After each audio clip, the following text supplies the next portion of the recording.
Hello. Okay, so this is just me breaking down the dream from the word that God gave me the other day from the dream that God gave me. But I see where I need to like actually give the dream so that, I can explain how God, how the spirit really broke it down to me, the interpretation of it, because sometimes, we get these dreams from God. And, of course, as I said before, ask God to open your eyes and open your ears in the spirit to understand what is the spirit behind whatever he's telling you. What's the spirit behind the word that you're reading? What's the spirit behind every symbol and picture and every feeling, everything that's in that dream that you get, to be able to like really break it down and interpret it. What does it really mean? And just being prayerful and, letting God walk you through it. And so when I got the dream, it was not like instant that I understood what the dream meant. And there were certain things that did immediately stand out to me. But ultimately, I really had to get before God and pray and, asking God to give me understanding. And so I'm going to go ahead and give the dream. But the dream was I was on a ship and I was in charge of and I'm talking like, regular Navy military ship. And I was in charge of like a certain division or like group or whatever of sailors. And we were working, it was like we were really, really working hard to kind of like repair whatever their division or group was, like to make stuff better or something like that. But we were working. And I don't know if the kid was in my division or my group, but it was like there was some young black kid, some like young black boy who was somehow he used to be in my division or he was in my division or something like that. But like I kind of knew him or something. But he wasn't exactly in my division at the time. And it seemed like, you kept hearing that all the leaders, like me as a leader, and then the other leaders, like they kept having, like a lot of leaders was having issues with this one particular kid, and almost like he was a problem. Like he was a problem kid or something like that. It was kind of spread amongst the leaders. And so everyone in leadership had some type of issue with him. And at some point, he was getting into full trouble. And so we were in a setting where it was all of the leaders and then him, like front and center, about to get in a whole lot of trouble.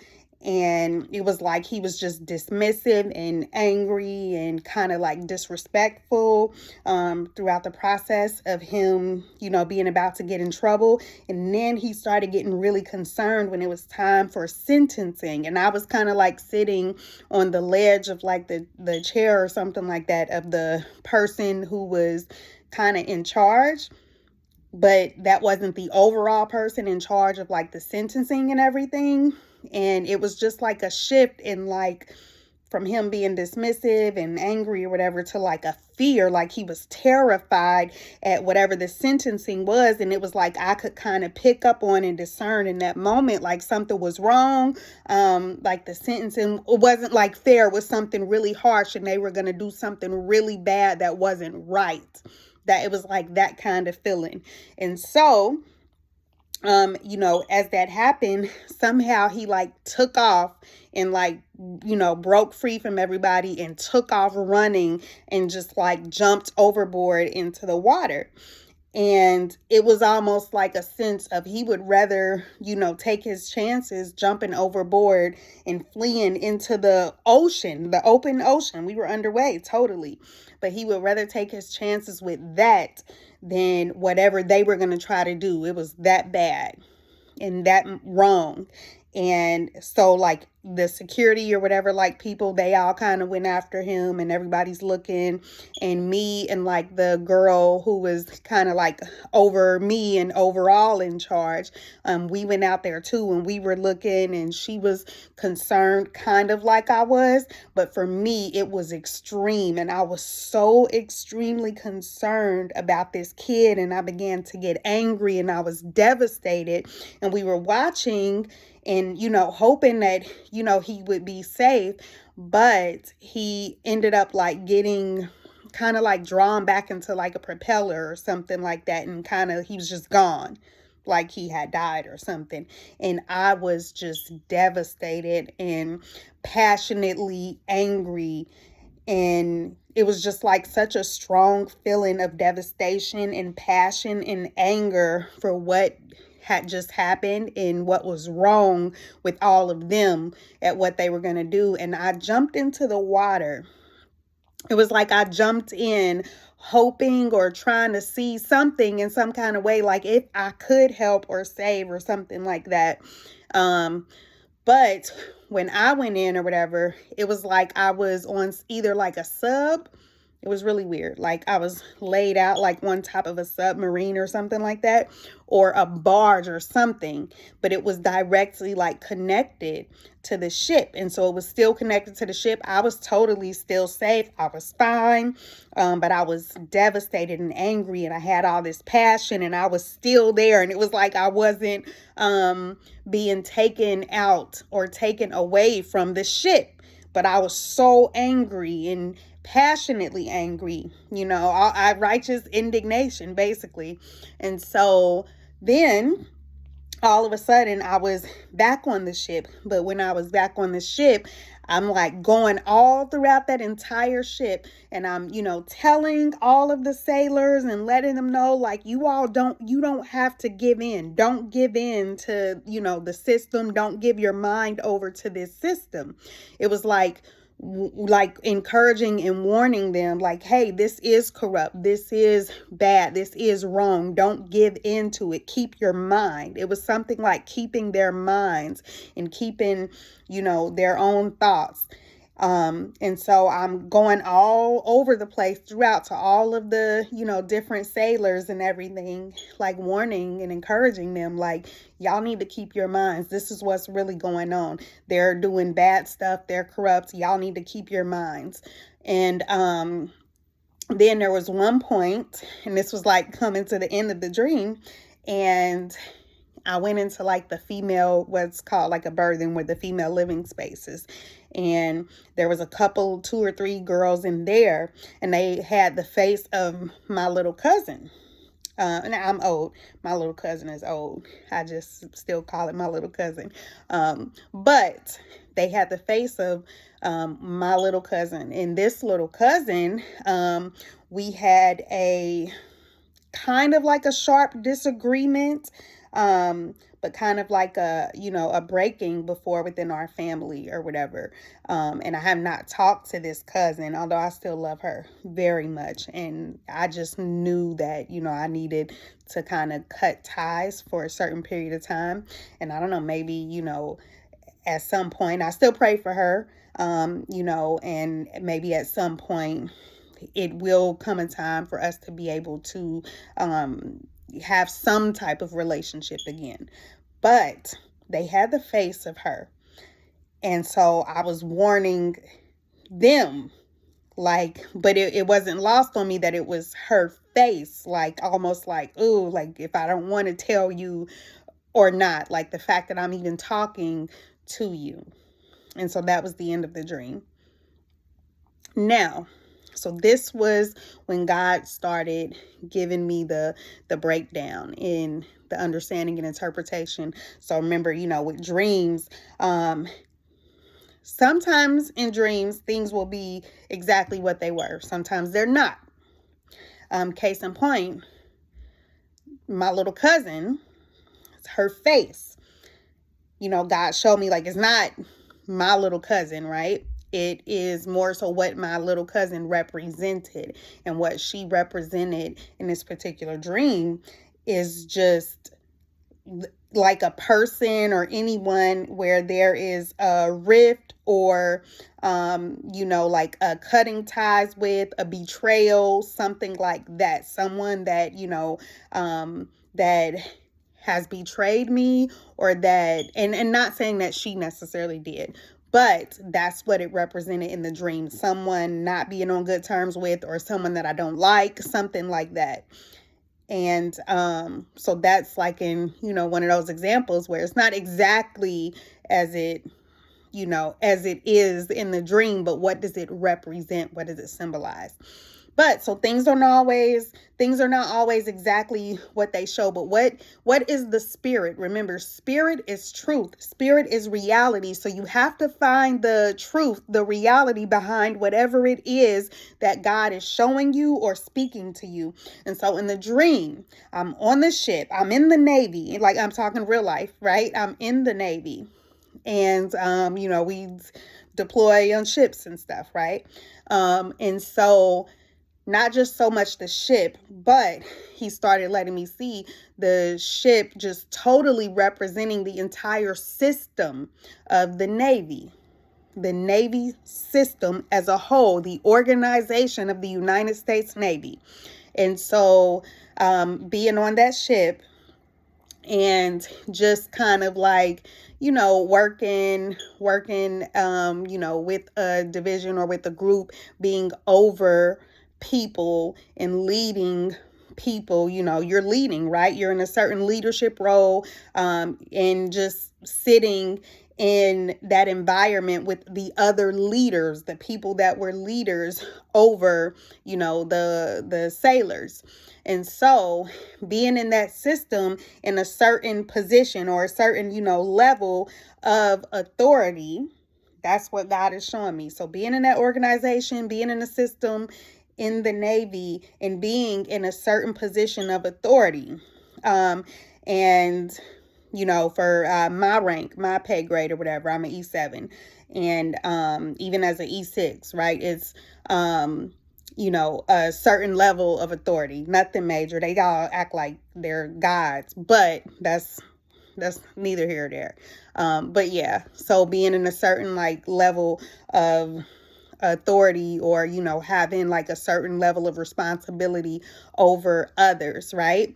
So being in that system, being in that position of authority, and then being that there was the sailor, the young guy, and it's like the appearance that he's a problem. He's doing all this stuff wrong because that's the appearance that they gave it.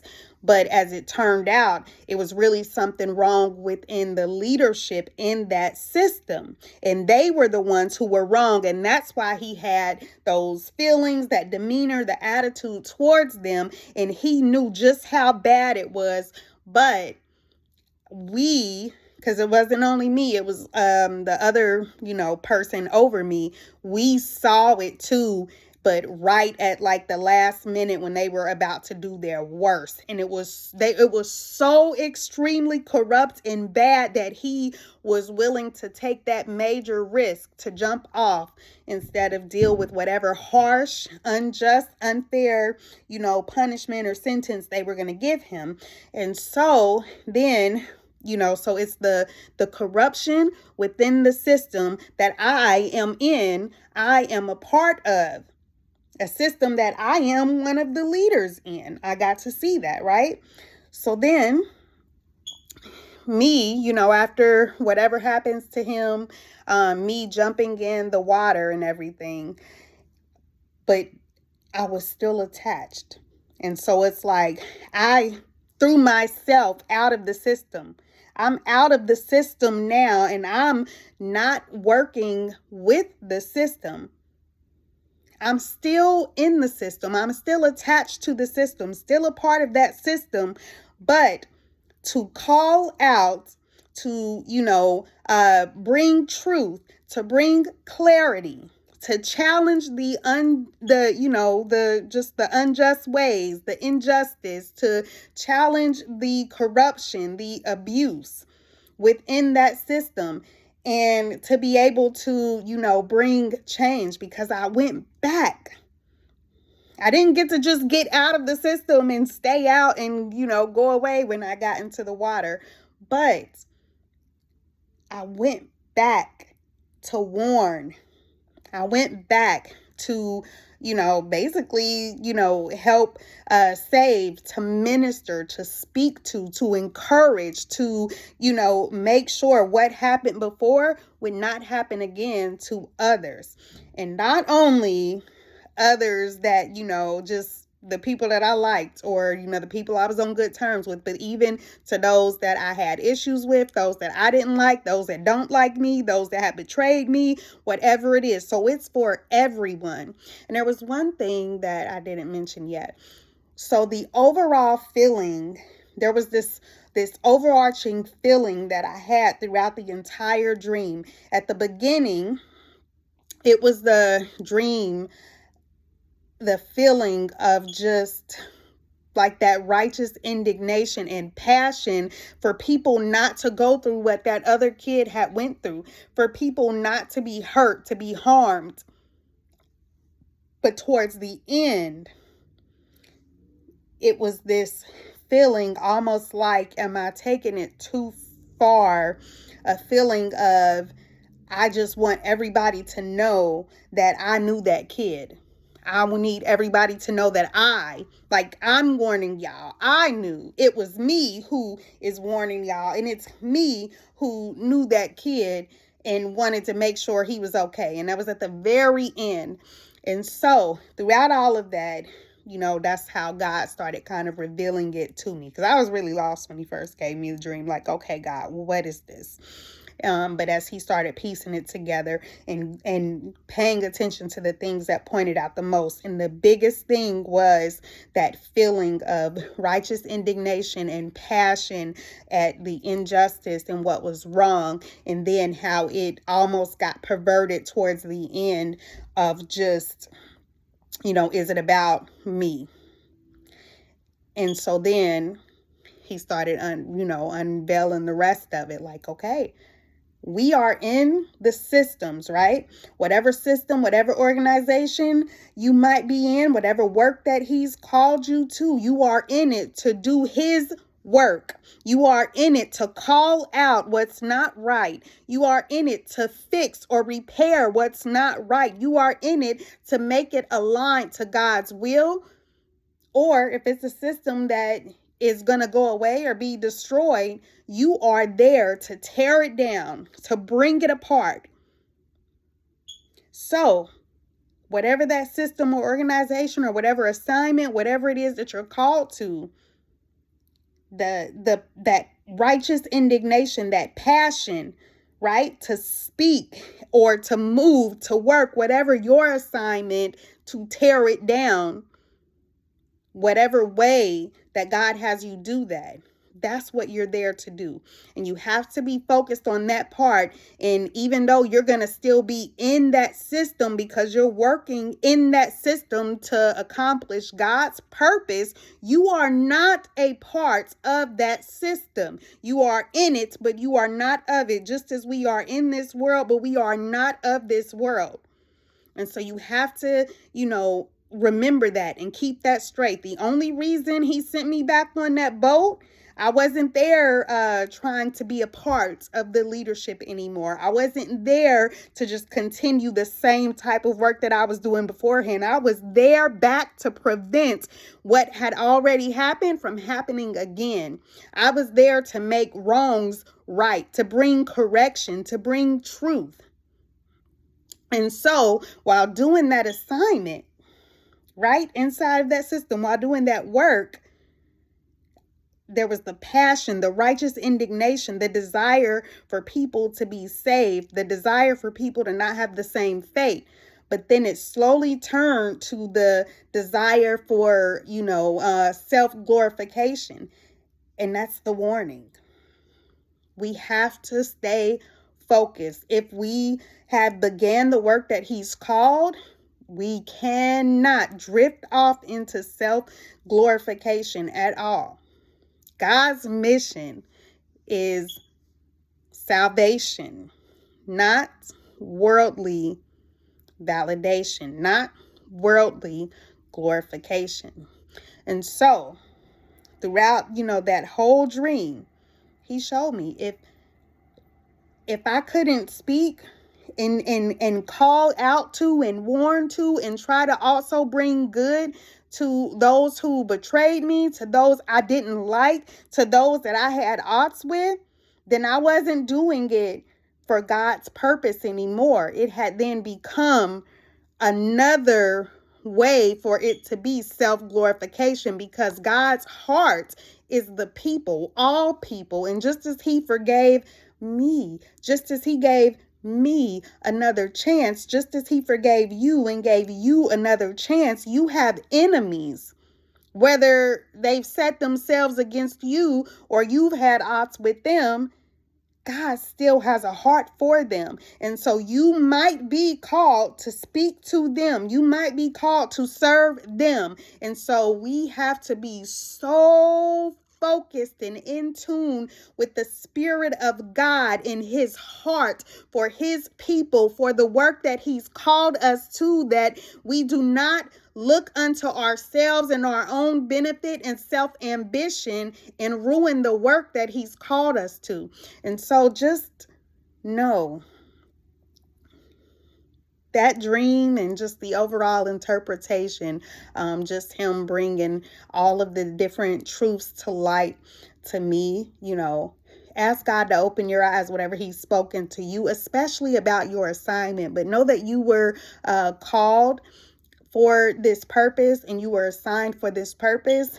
And that would be the only reason that you would be watching this. Whoever you are, whenever you are, just know that it ain't about you, but it's about the work that God is working through you for other people. Amen.